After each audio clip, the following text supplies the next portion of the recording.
Hello everyone, good afternoon. Do come in, there's still a couple of spaces. I'd like to start off this afternoon's session. We have got the absolutely fantastic Peter and Tiffany with us today. They're going to be giving you lots of concrete examples about working experiences that they've had in the world of generative AI, in the world of data. And it's a really, really good opportunity to listen about what they've been working on, and then we'll be opening it up for a Q&A session. So if you've got some questions, please do hold on to them throughout the session, and then we'll get to them at the end. So it's with great pleasure I get to introduce to you Tiffany and Peter. Thank you.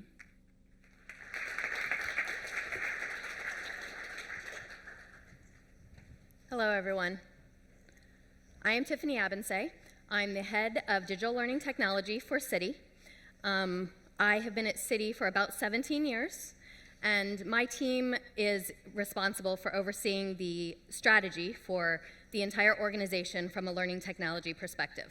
So that means we implement new technology, we make sure we understand what's out there, what gaps we need to fill, and then maintain our solutions once they're at Citi. We have recently implemented Area 9, which is an adaptive learning platform, and that's the one that I'm going to dive into a little bit more today. So before we do that, a little bit about Citi. So we have a global presence in 95 countries. We have almost 240,000 employees, and last year alone, in 2023, our learners took almost 9.5 million hours of training. So as you can see, we have to have very scalable solutions. From a platform perspective for developing content, we have recently consolidated into 3 content development solutions, with our adaptive learning platform being one of them. And again, that's what we'll talk about a little bit more today. So just to leave you with one last thought before I turn it over to Peter, this is what our learning ecosystem looks like. So these are all of the tools that we have here at Citi. As you can see, we have a lot of different technology. The ones highlighted in green, if you can see that right here, these are our 3 content development tools. So Brainshark is our rapid development tool, Domino we use as our bespoke development tool, and now Area 9 as our adaptive learning platform.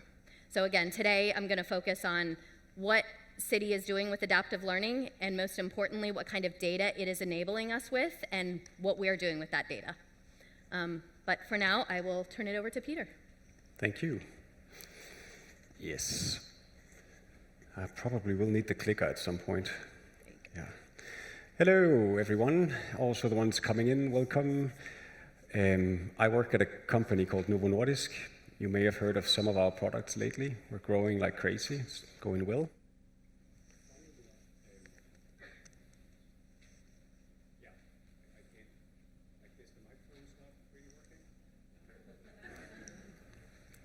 Is it working now? It's like, are you sleeping? Right. So Hannah reminded me that I need to take off my shoes because it's very comfortable, and I've got very colorful socks on. Then you will remember one thing from this presentation, and that will be the socks. I work at Novo Nordisk, which is a global pharmaceutical company. We're present in 90+ countries. We're famous for trying to defeat diabetes, but also other chronic diseases like cardiovascular disease and obesity that we're fighting, and all sorts of things. Google us, we're very cool.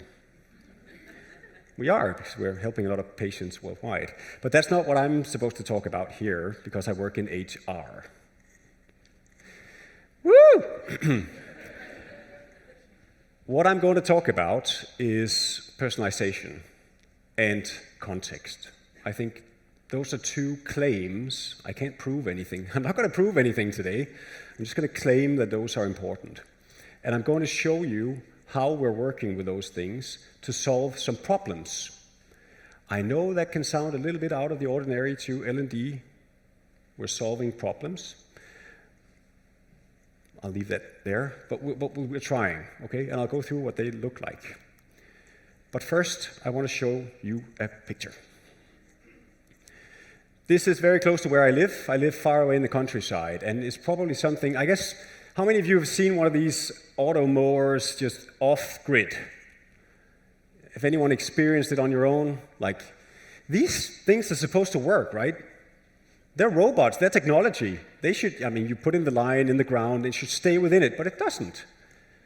And a human have to go out, lift it up, put it back in its place, and hope that it'll work for the next round. Or take it for a human to repair this machine afterwards. Hold on to this metaphor. I suck at metaphors, but I think this actually is quite precise for what I'm going to tell you about. So remember this. Yes. So one thing I want to claim before I show you some of this AI stuff is that we're experimenting. And I think most people and most platforms and most vendors and most companies still are. Right? This technology is so, not AI, it's not you, but this generative AI wave is pretty new to a lot of us. So I'm not an expert. I don't know if this is going to work, and neither do you.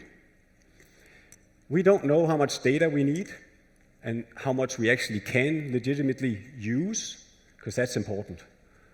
And we don't know if people will use it or how people will use it.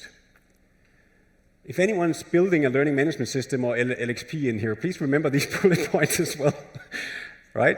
Because this is actually some of the problems that we're trying to solve. I'm going to click next now. It actually says next. Yeah. A little quiz. All right, are you ready for it? I am the only thing with Tiffany holding you between, we're the only thing between you and wine, which sucks big time. So I had to put in something fun. Here's the quiz around the problems that we're trying to solve. So shout the answers, please. You can also sing it if you want to. You too, woohoo! Someone took the courage to say something out loud. That's great. Okay, you're allowed to. You can shout. I told you you can. The next one is a little bit difficult. Can you take me higher? Jackie, no, it's not Jackie Wilson. An American band, I think. I'm from a different generation. Apparently special. Creed? Creed? Google it. All right. A Whole New World? No, it's Peter Andre and his spouse, Jordan, who made the best version of that one. YouTube it. Yes, and then with a little help from my friends. Yes, here we are, a little bit for you guys in the UK. So we're trying to figure out how to get things to people, because we have a problem. People can't find anything in our platforms. I don't know if you can resonate with that problem, but a lot of our users give us that feedback saying, we can't find the stuff we're searching for.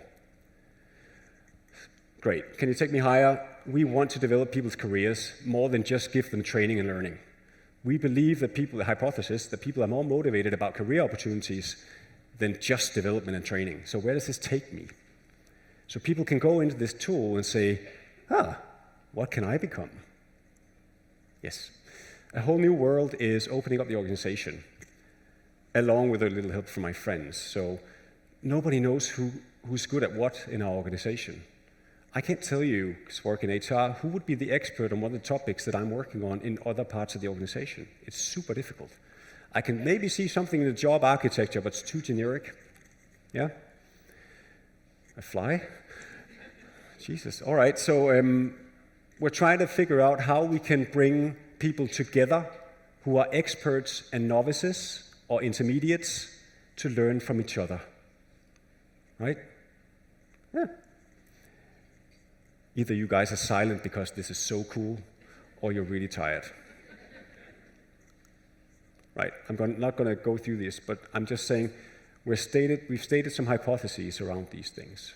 We believe that our tool will prove some of these things. They're pretty vague, because I can't put better numbers on it right now, but that's okay. We're doing it with open eyes. We're trying to figure, we think that this tool will be something people will feel more useful, and thereby use more, and thereby find the right training and learning recommendations, find the right things for them, and consume the right things. We believe that that's going to happen. This last one is probably interesting for a lot of you as well. And I'm going to talk about skills data a little bit.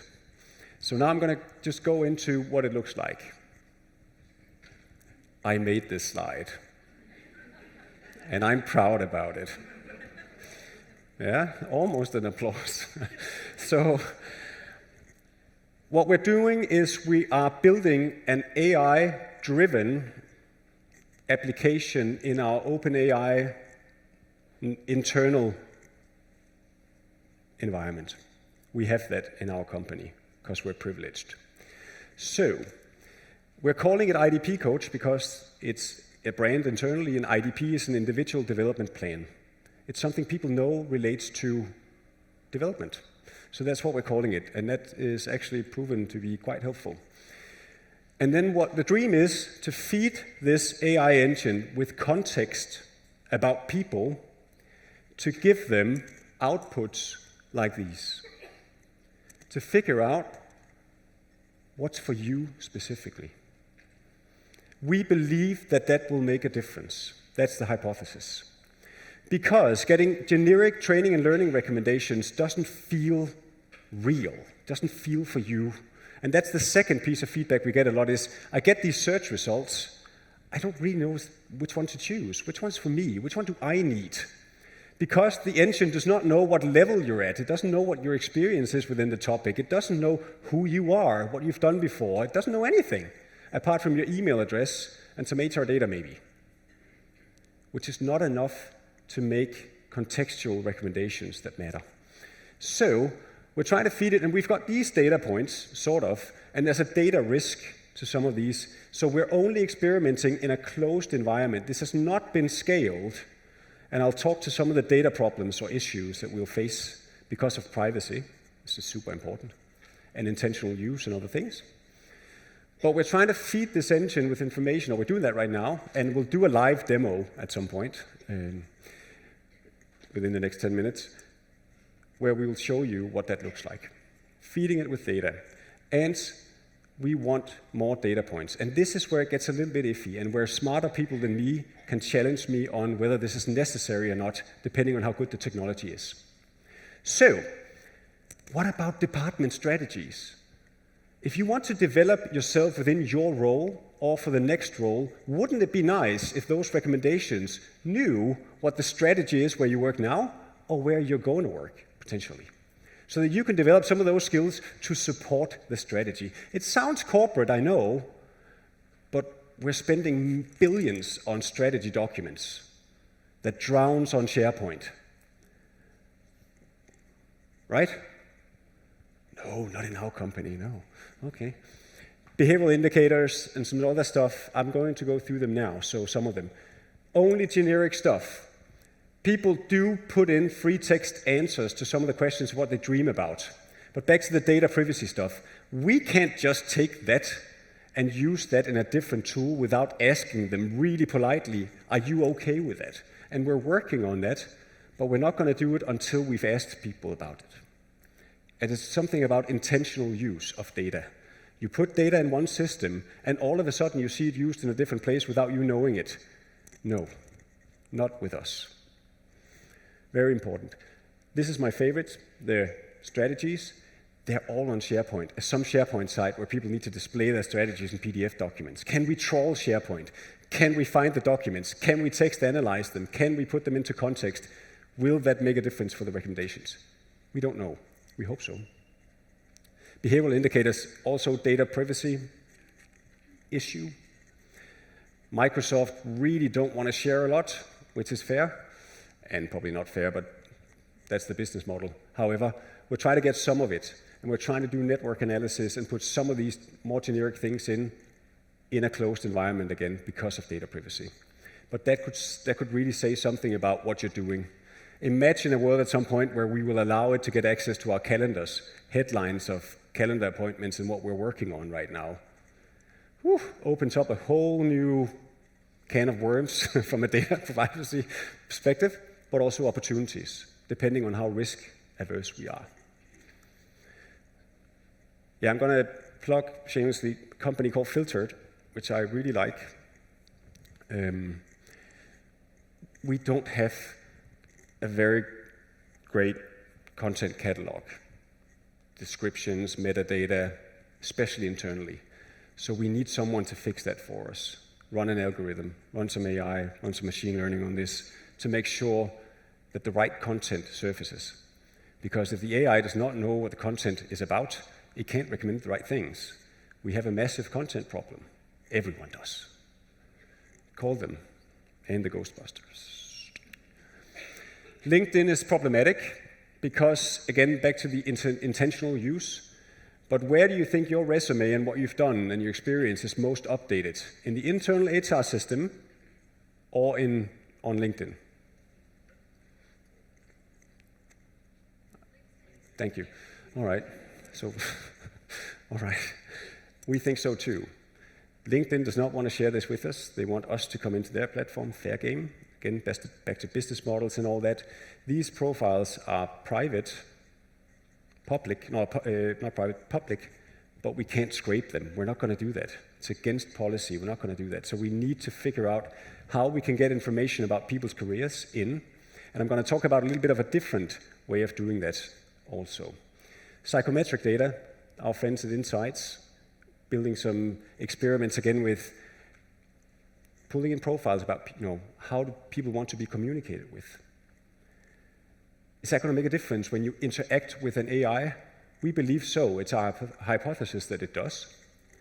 We don't want to pull in really personal stuff, right? But we want to pull in overall headlines about who you are so that we might, if you're someone who likes to be communicated with, really short, sweet, to the point, instead of long sentences.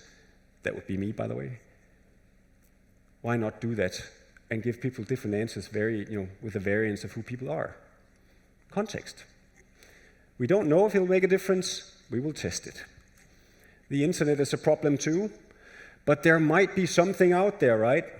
What if someone from your company is, publishing articles about topics online that you don't know about internally in your databases? You don't know that these colleagues are actually brilliant at stuff, but the internet knows.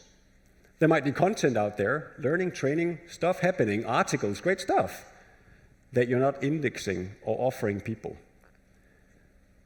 Also, a ChatGPT without the internet plugged in is pretty useless. So, yeah. All right. Finding the experts. What about overload? Someone appears as an expert within something, and they all of a sudden get 7,000 people contacting them about this stuff, so they can't do their work. No. We need an opt-in model. A little bit boring, yes, but also the right way to go about it. So we need to do the groundwork and figure out who's good at what. We can do that because we have the skills data from all of our data sources, right? So we can really figure out who's good at what. Ask them, send them an email saying, hey, you seem to be an expert on this. Would you like to offer, being part of this? So we're going to do that. Slowly build it up. Yeah. The interesting one is the career options, for me at least. It's my personal hypothesis that people would rather go and ask, what can I become? Who can I be? Can I be a VP of something? Can I be a director of the world? Yeah. Where's my skill gap? What do I need to do what's the career path? Not just learning and training. A GPT model can give you advice on everything else. Because life is not just learning and training. It is also go talk to someone, become an EA for 2 years, then you'll get seen, then you'll become a VP because they know who you are. Okay, that doesn't sound great in the company policy, right? That you can't become a VP like that. But if that's real life, we want to help people. Yeah, it's probably not going to be like that, but we'll see. Yeah. Other derived products, interesting.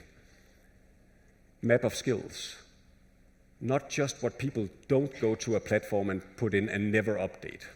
That's not skills data. Skills and what you can do is not only your interpretation of the world at some point of time. It is a living thing, like you. So we have to treat it like that and put in multiple data sources to define and ask people to validate if it's right. Yeah? In conversations.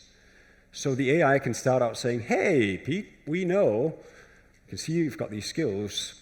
The data sources says it's been a while since we've updated. Should we just do a skills check? Just figure out if this is accurate. Is this what you're working on? Is this what you're passionate about? Is this where you're going? And then we can update the databases through the conversations, right?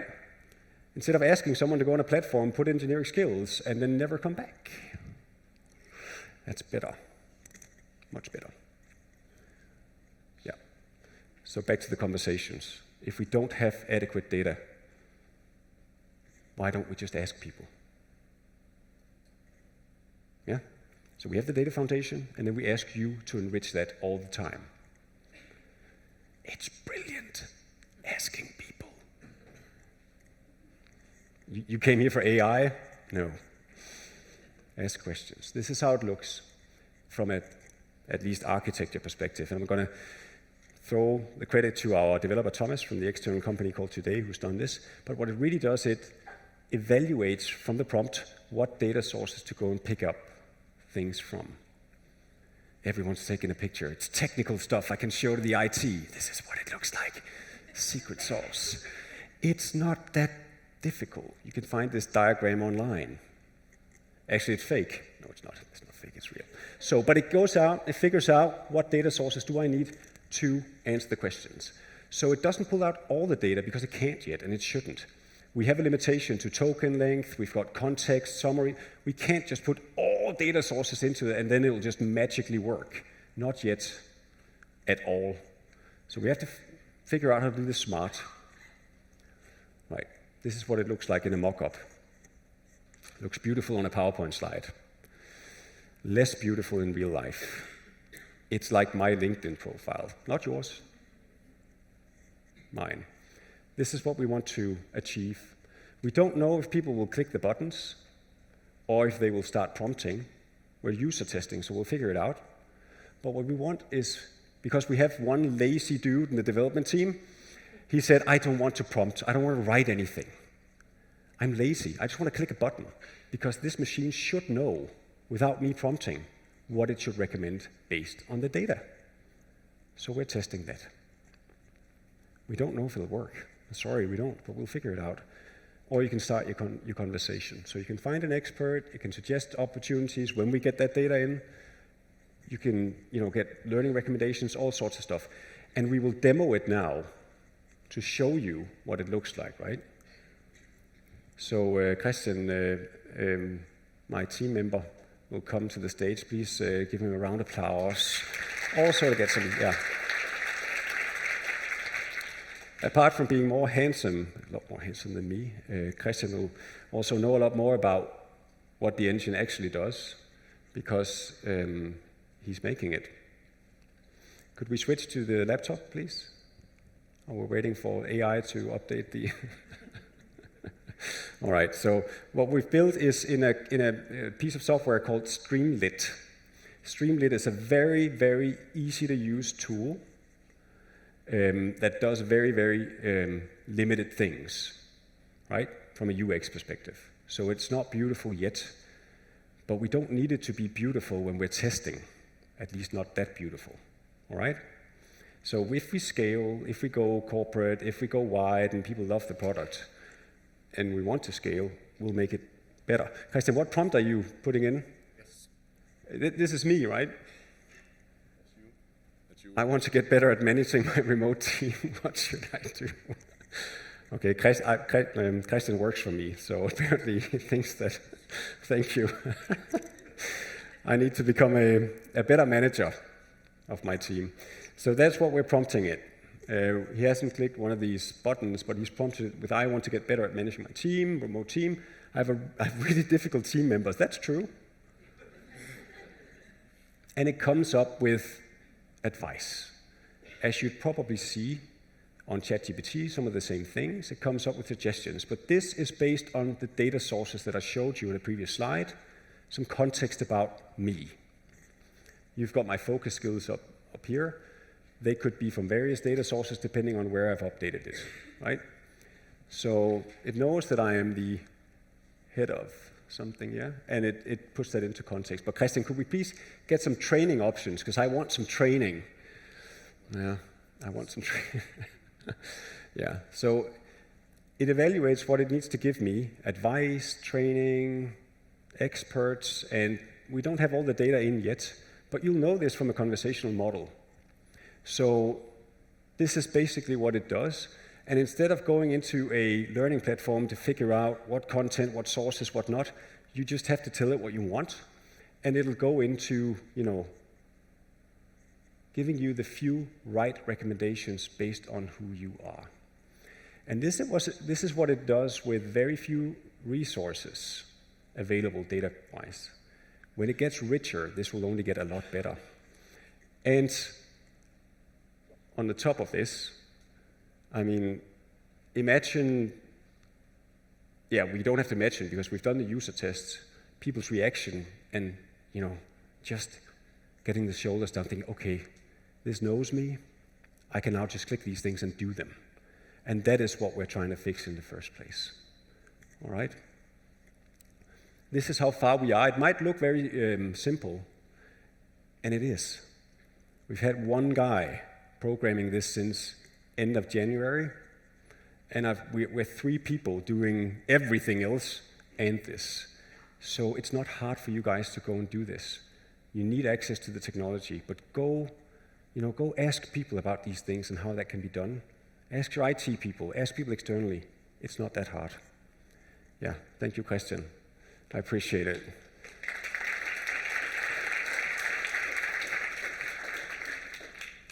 These are some of the quotes, and as you probably will notice, some of them are positive and some of them aren't.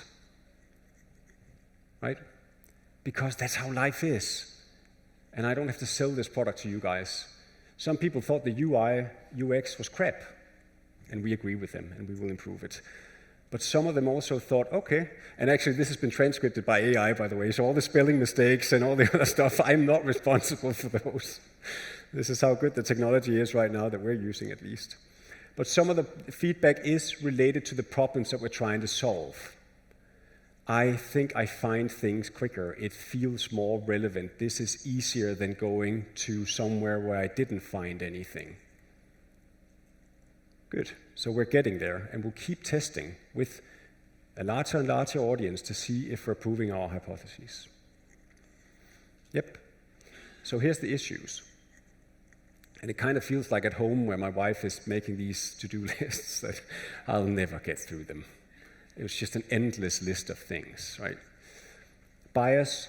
Our data set has bias, right? We're not as good as promoting our female senior people than we are at promoting our male senior people. It's a fact from the data. Many companies have this problem.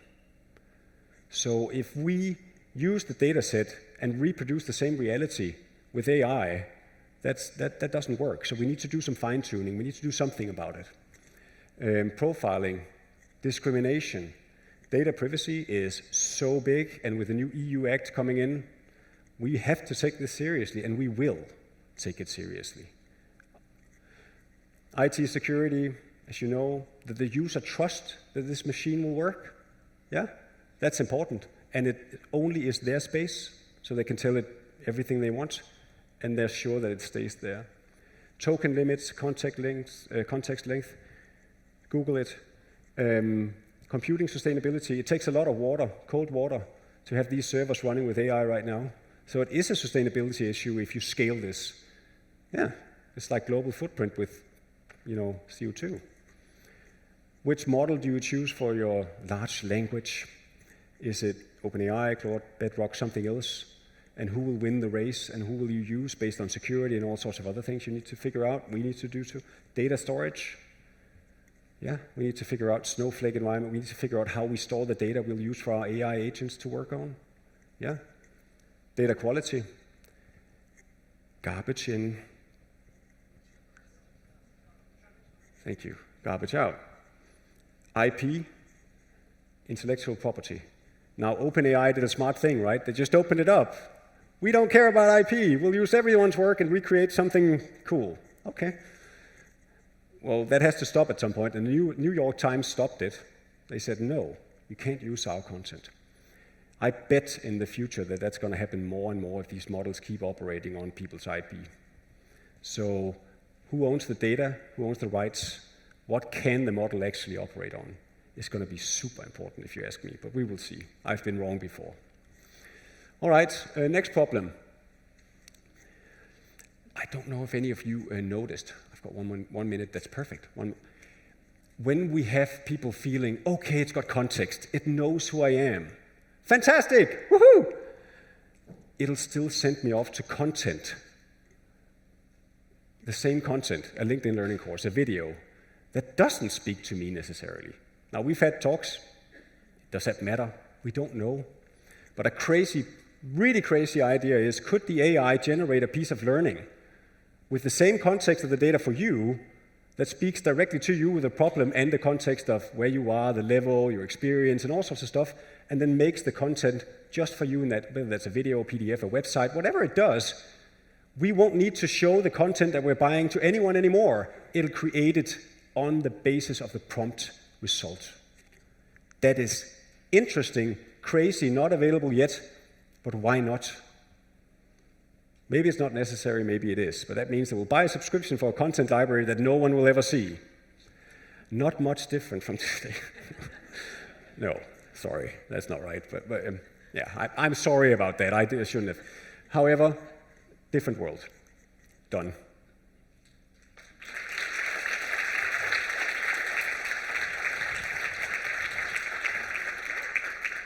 Oh, shoes. Yes, don't forget your shoes. Yeah.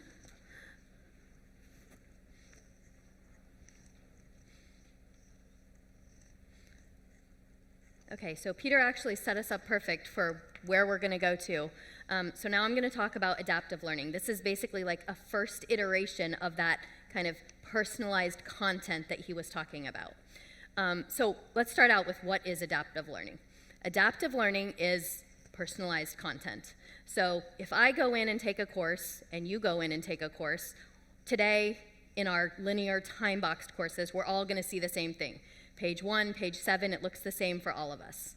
In this adaptive learning world, it is not the same. It changes. So I go in and I'm going to see what I need to see. I will see the content or the questions that I need to know. So I'm spending the time where I need it most. So if you look at this graphic, and there's a lot to it, but ultimately there's a blue box all the way at the top, and there's a green box all the way at the bottom. So that's the starting point and the ending point. And this is basically depicting all the different paths that learners can take to get from point A to point B. So we all have the same starting point and the same ending point. We all get to the same destination, which is we've completed the course and we're competent, but we all have a different path to get there. So with our adaptive learning tool, when you go in, you're given a slider that says, what's your self-assessment level? I can say I'm a novice, I have no idea about this content. Or I can say I'm an expert, like don't waste my time. So then based on that slider, if I say I'm an expert, it's going to immediately direct me to questions. Okay, if you're an expert, answer the questions. That way, if you know the questions, you're confident and competent, because it's going to ask both. You have to not only answer the question, but say, how confident are you? I know it, I'm guessing, I don't know it at all. And when I'm confident and competent on that learning objective, then I move on to the next learning objective. So this is really a platform that is looking at specific learning objectives, and at that granular level, then we are ensuring that the learner has competence and confidence in order to pass. So once I'm competent and confident, I move forward, and again, if I'm a beginner, maybe it's going to tell me, it's going to give me content first. You can have more resources. You can spend more time in the content before you're just shifted onto the questions. And in the same token, if I say I'm an expert and I get it wrong, or I say I'm guessing, I don't know, it's going to shift me back to the content. So it is, again, going to personalize my experience based on what I need. So just an easy way to explain this, and if you were in David Kelly's 11 o'clock session, he mentioned Netflix and kind of the fact that that is not, AI, really. Ultimately, we're not talking about where it's just providing a recommendation of content. We're talking about actually customizing it, right? So if you think about a GPS navigation, this is going to change real time. This is going to adjust my route based on maybe weather conditions or a train schedule or an accident up ahead. In real time, it's going to reroute me. So adaptive learning does the same. It's going to reroute me real time. Whereas in like a video streaming situation, once I'm in the content, I'm in the content. We're all going to see the same thing. So what's the goal here for City? It is to define mastery with precision and enable personalized learning, resulting in conscious competence for each individual. And what does that really mean? That really means we're trying to get people to spend time where they need it. Focus their time in what matters. If they know it, they don't need to spend time there. So there's a lot on this page. I don't expect you to be able to read it, but just at a high level, if you look on the right there, you can see our use cases. So what do we find this valuable for? When knowledge needs to be validated, really content is objective or skills-based, and where we find our biggest ROI is when content is reissued to learners. A lot of our courses are things that have to be refreshed on an annual basis or biannual basis, and that's really where we can see a big ROI, because at scale, when we have 240,000 employees that we are pushing content out to on an annual basis, if they know it, and a majority of them know parts of it at least, they should be able to answer the questions and move forward without spending the same time that a new hire might need to spend in the course. So we can develop one course, and if I need to spend a good amount of time at each learning objective, understanding that, I'll be able to. And if you know the content, you can just answer the questions and pass right through. So ultimately, what we're looking to do here, and if you can see the bold item there, it's really looking at making data-driven decisions with this. So not only are we looking at creating that personalized learning experience, but from the data side, we are trying to be able to capture a lot more data than what we've ever been able to. Historically, you push courses out, and ultimately we're looking at how much time did someone spend in the course, or did they complete the course. That's not enough for us anymore. We have access to a lot of data now, and we need to be able to use that to put value back to our business partners.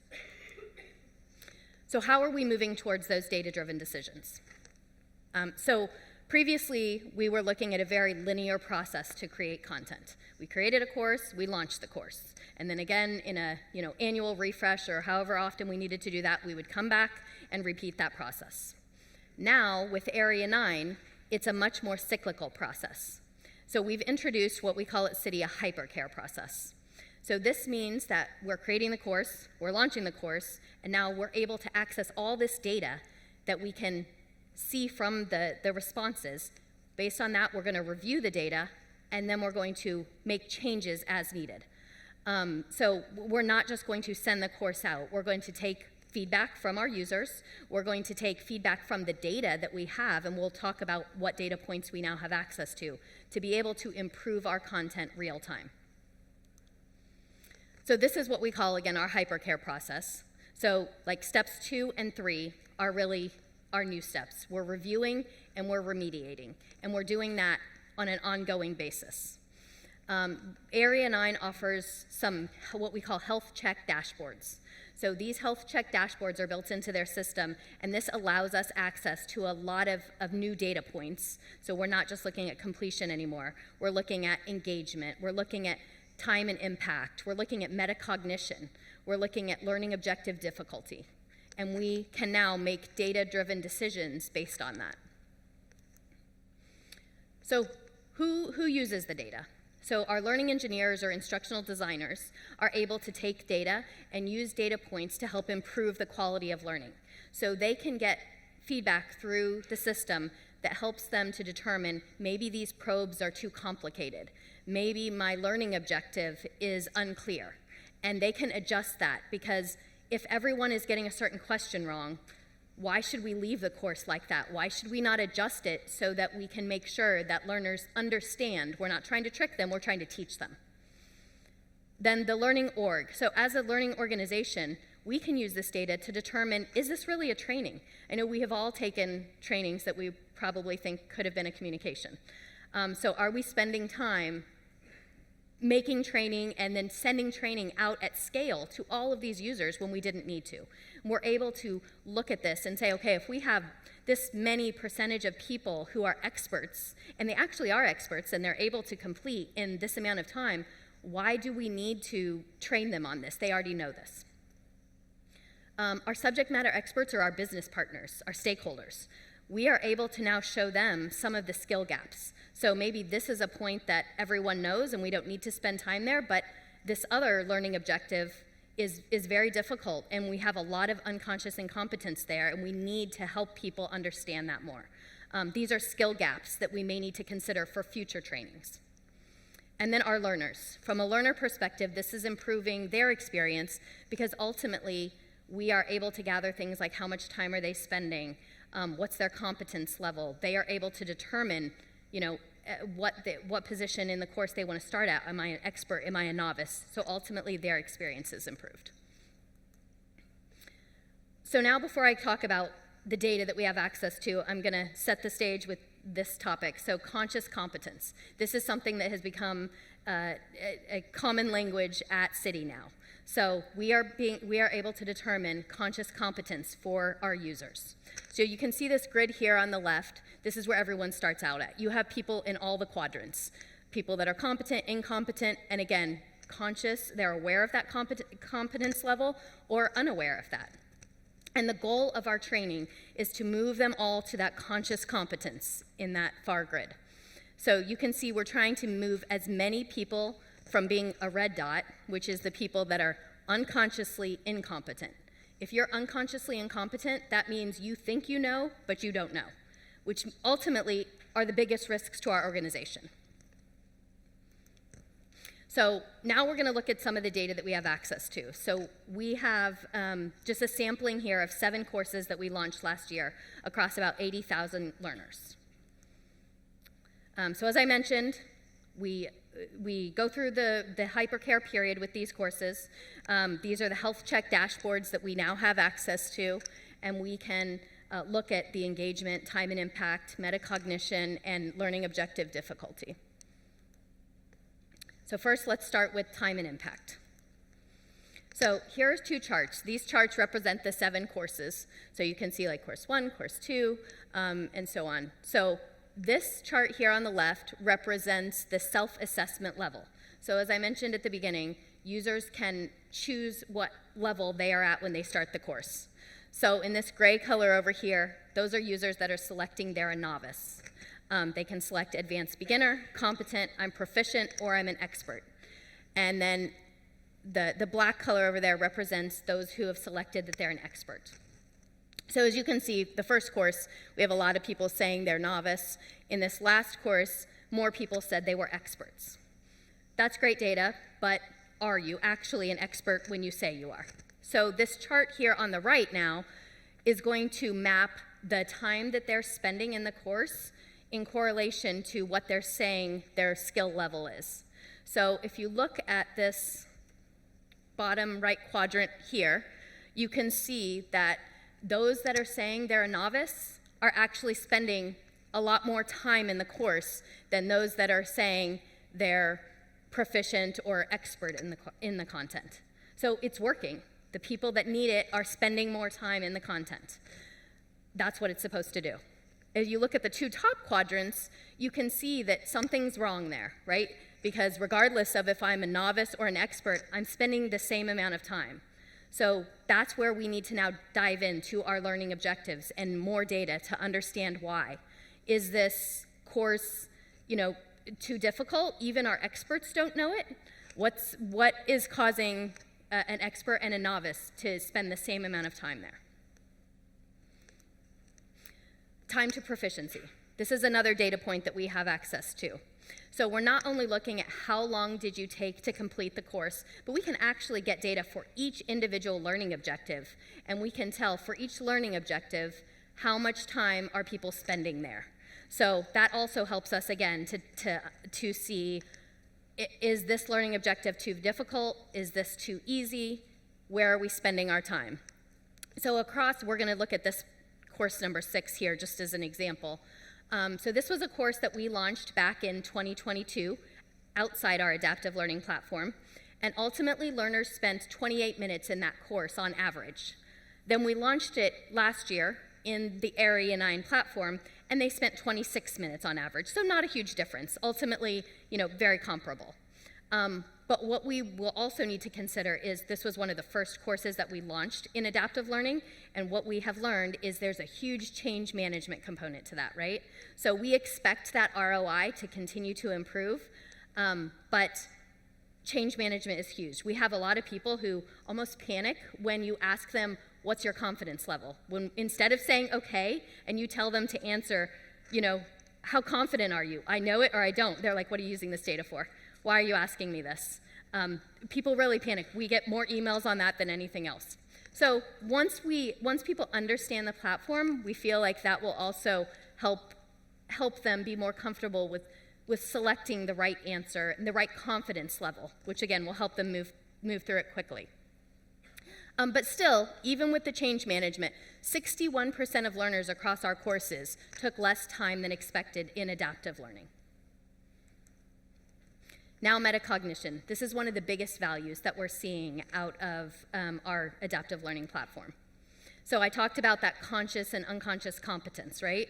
So this is an example of data for one course. We can see that for this particular course, the initial unconscious incompetence was 58%.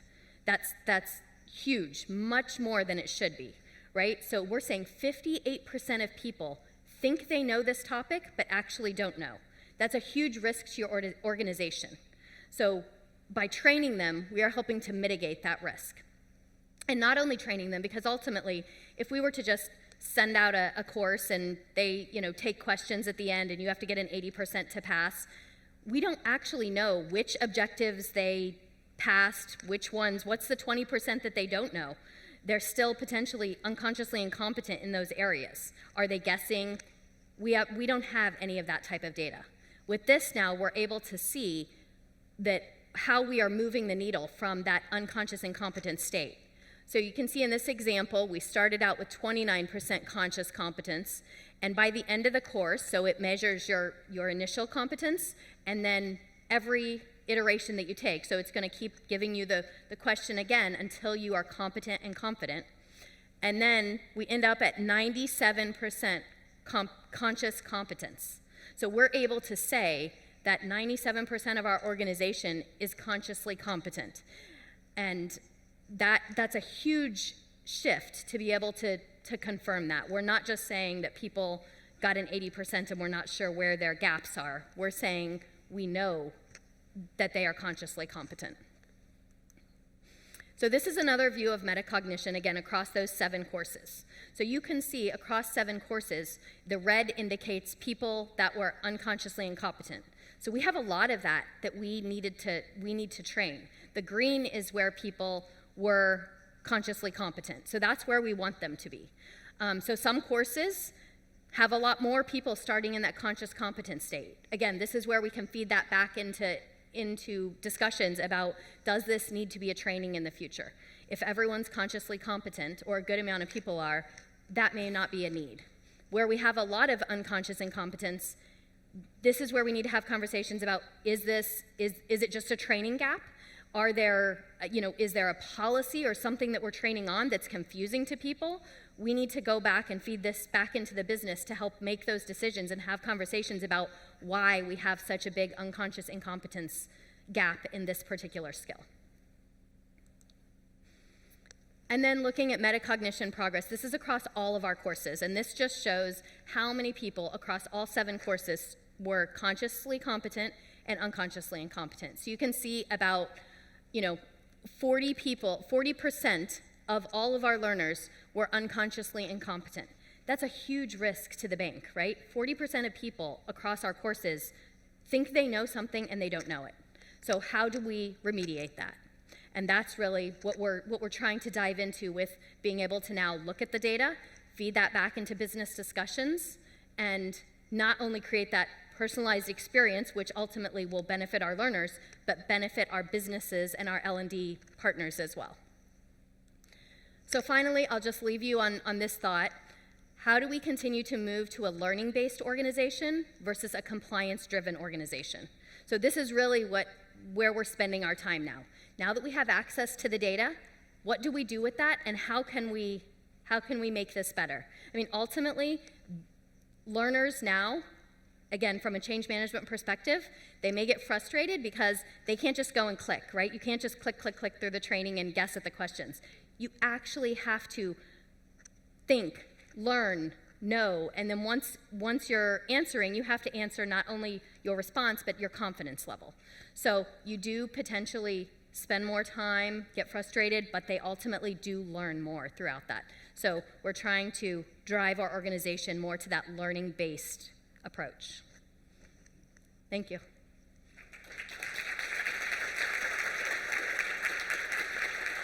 Thank you, thank you. Right, now we're up to question time. So does anyone have any questions for Peter or Tiffany? Straight up the hand. Love it, Stella. Hold on. I really love the idea of the AI, and I really love the idea of, checking their competence, unconscious competence, because I think it's a great model as much as anything.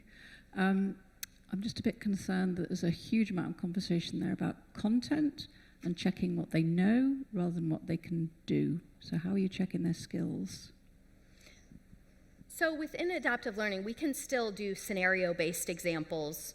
It's not just about just a question. You can put scenarios in there, simulations. That can all be part of it. Mm-hmm. Okay, any other questions? Where's the wine? That is a very important question, Peter, but it depends how competent you are in it. Yeah. Any more questions? Oh, suddenly there was a space of hands going up. I'll go nearest first, then work my way back. I've perhaps missed this, but you were going to return to the robot lawnmower with a metaphor. I was sitting waiting on that. Thank you. Or was that just to keep us here till 5 o'clock? It's the attention to detail that I like. Thank you for picking up on that. Yes, and I think it's a super interesting. It was just to prolong the presentation and get to talk more that I left that there. Thank you for picking that Easter egg up.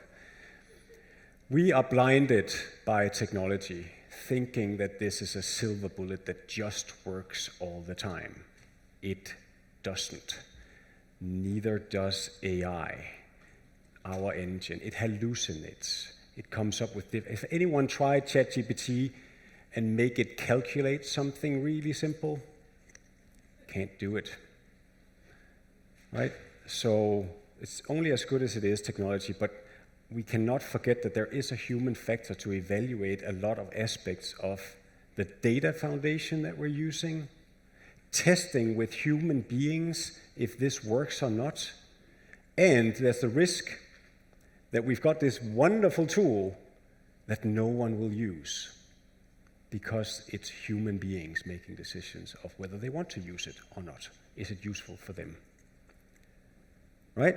Back to the lawnmower, right? We buy technology, we think it'll work. We don't ever have to touch our lawn again. It's all going to be mowed, no problem, just works. It doesn't. Sorry about the depressing but that was the point, saying we can't expect that. Users will expect it, but we can't. Yeah, that was the depressing point. Hi, very interesting talk, a lot of stuff to take away. As a small L&D team in a large organization, I'm panicked a little bit with the different pathways because that's a lot of different content you need to create.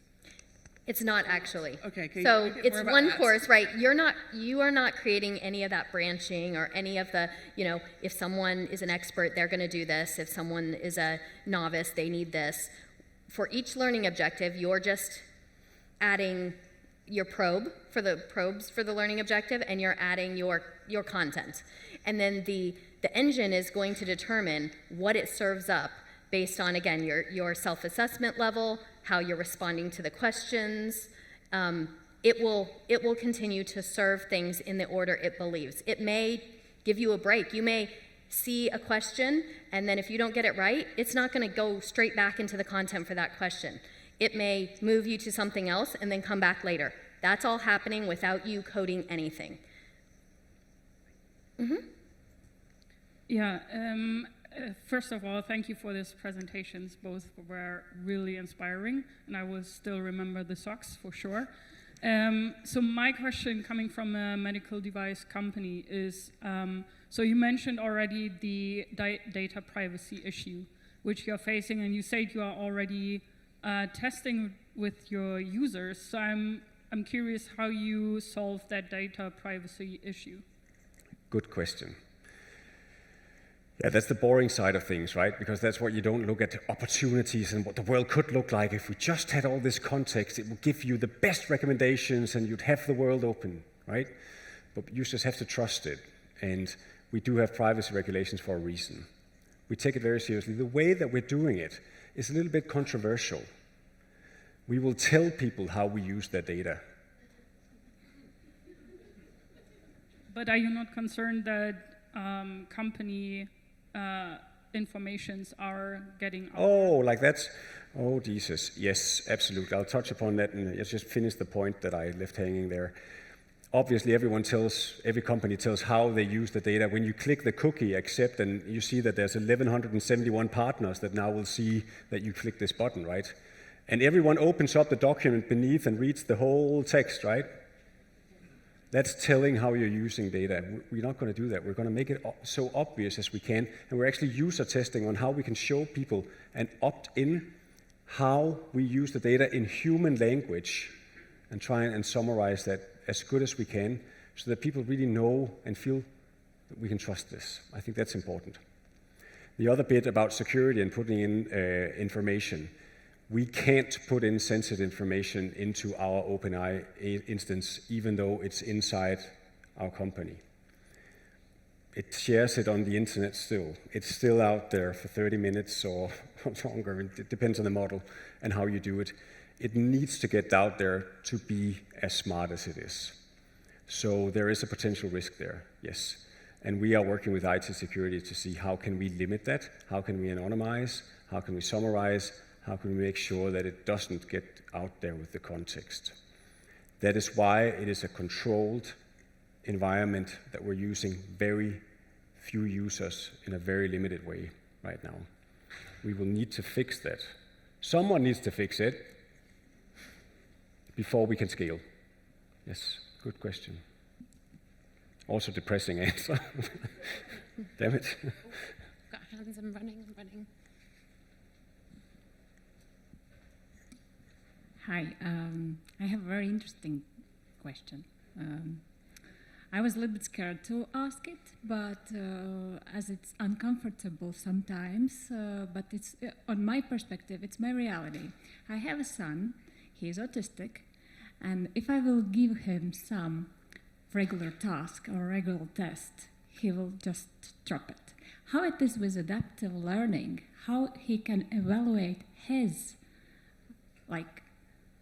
better sides or downsides, or how it can help him to achieve what is his best things. As a mom, I am intuitive and I know where to push him, but he will go to regular market, he will go to regular offices and something like that.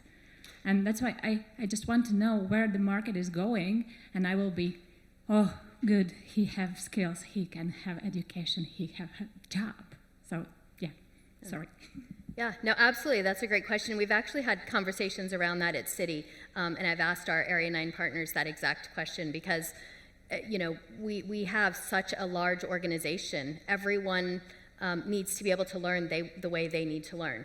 But ultimately, this, again, adapts to you. It's going to remove bias, right? Like, it is not going to give everyone exactly the same thing. It is going to give you what you need. And you can take the time that you need to answer the questions. You can see the content more if you need to. You can adjust as you go. And ultimately, our platform, our content is all accessible as well. So from different learning styles, my daughter is dyslexic, and I think about the same things, right? How do things like this impact her? We also have, text to speech. We have, coaching options available in the tool. Things that will help you if you need a different learning style.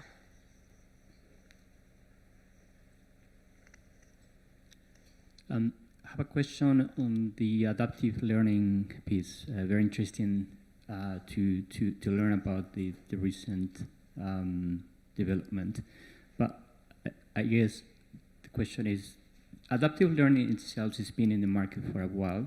Mm-hmm. Now, in your decision tree algorithm and things like that is something that you've been developing.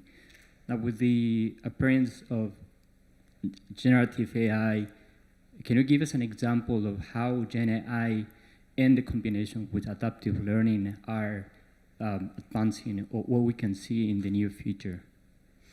Sure. So yeah, as you said, it's not one or the other, right? Where you can use them together. Actually, this particular platform has functionality where you can use generative AI to create a first draft of content, and then the adaptive learning platform serves that up and personalizes that experience. So you can continue to use your experiences that will help create that first draft of content to get us to the point that we can create an even more personalized experience going forward. Okay, fantastic. I swear I saw a hand up. There it is. I have a little question for you, Tiffany. And I'm happy that the slide is still on. You talked about change management, moving from compliance-driven to learning-based. Mm-hmm. I think we all know that learning is a lot of hard work. It's very difficult. And we all know that we kind of suffer a bit from cognitive laziness on the brain side. So I was just wondering, how do you approach this change? Yeah, that's a great question. That's one that we've struggled with because first we put the technology and we spent years, setting it up, getting everything working, launching our first courses, to get some feedback that again, people are, they have to actually focus on this. You can't do this off the side of your desk. You need to be paying attention. So immediately reactions are frustration, right? So how do we prevent, our stakeholders from saying, oh, I got emails saying they didn't like this, we're not using this anymore.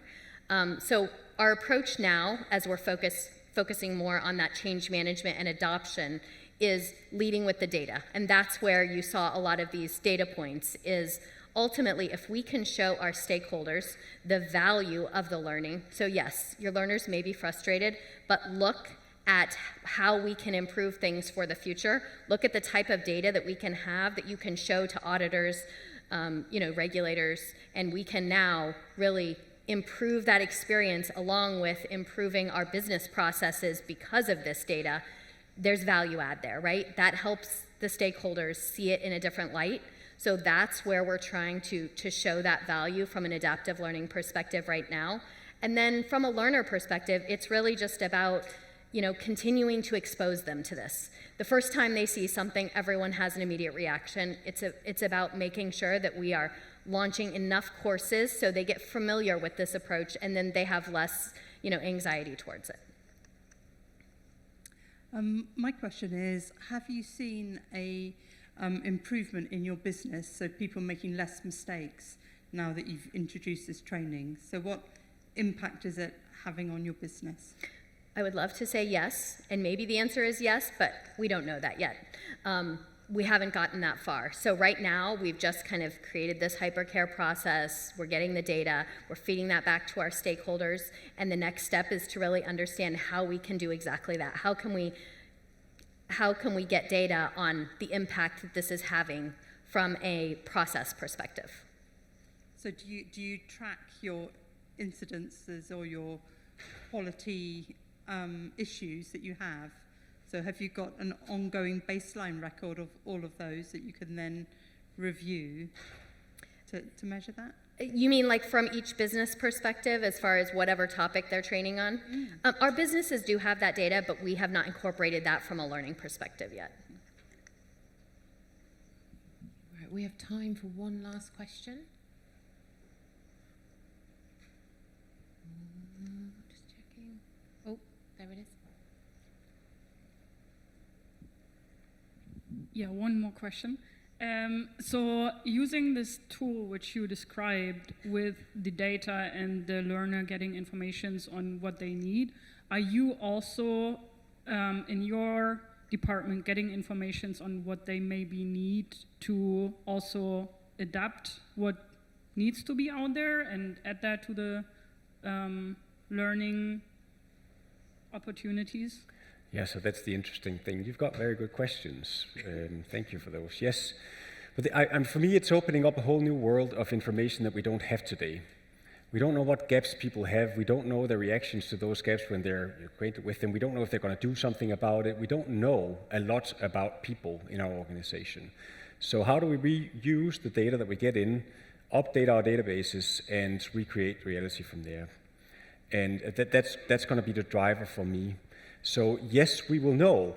And imagine all the other AI agents that P&O, we're called P&O, People in Organization, Human Resources, whatever you guys are called. Imagine all the other AI you can put on stuff. We've got job description creators, we've got job profile explorers, we've got all the payment stuff. What's that called? I'm not very good at HR, but what we pay people, the pay gaps, all sorts of things. We're acting on kind of the similar data foundation that could inform succession plans, talents. How do we progress the right people at the right time? Today, that is based on and opinions. Why is that not informed by data about how people develop, what they want to become, what their gaps are, and then we put them on these things automatically based on what the AI can help us with. So all the things that will happen in this tool and the other tools, we will need to evaluate what information do we take in based on trust from the user. I know this is complex and it's late. Sorry about that. But we take the information in, and where do we repurpose that to help people? And to remove bias in our succession plans and talents, remove bias from the organization, and there's so many things that we can do with a better and more informed data foundation about who people are, where the gaps are, what their dreams are, what their wishes are, all that stuff, their performance, everything, and then build our agents on that. But we will have to be careful about what we track, what we repurpose, tell people, be obvious and transparent about it. But just imagine those possibilities compared to what we have today. It's insane. I can't believe you guys are not, we're like, woo, let's do it. You look, yeah, well, there's wine. But that would be again, a terrible answer, but I don't know yet. We'll figure it out. Yeah. I'm going to sneak in a quick question because you're right here. Quick follow-up. So when do you think you will know? How many years it's going to take for your organization to know the sample and know? 2 years, 7 months, 13 days, and no, I have no clue. And I've never won the lottery, so the guess is just as good as yours. I don't know what's going on, but I do know, and we all know, they launched ChatGPT last year in, was it March, April, something like that? Am I right, wrong? Something like that? Thank you, something like that. And so a little bit, but it's new, right? And the development's just accelerated, and it's going quicker and quicker and quicker. There will be speed bumps, we know that. We will have obstacles going on, but it's going so fast. What we cannot, and this is a corporate thing, we can't just magically update our data warehouse, data lakes, our infrastructure, our legacy systems, our 70 different systems to do 80 different things that we can't just get rid of or pull the data out or pull APIs in and out of systems. Impossible. I will probably retire before we succeed, based on what I, experience, but I could be wrong. What do you think? 2 years, okay. Okay, 2 years and counting, right. Thank you, Tiffany. Thank you, Peter. I'd like to extend thanks for such a fantastic and informative session. Thank you very much for your time. Thank you. Thanks for listening. And as Peter may have mentioned at least once, there is wine. You can see where his priorities are now at. So please do enjoy the networking session, and we'll see you all tomorrow. Thank you very much.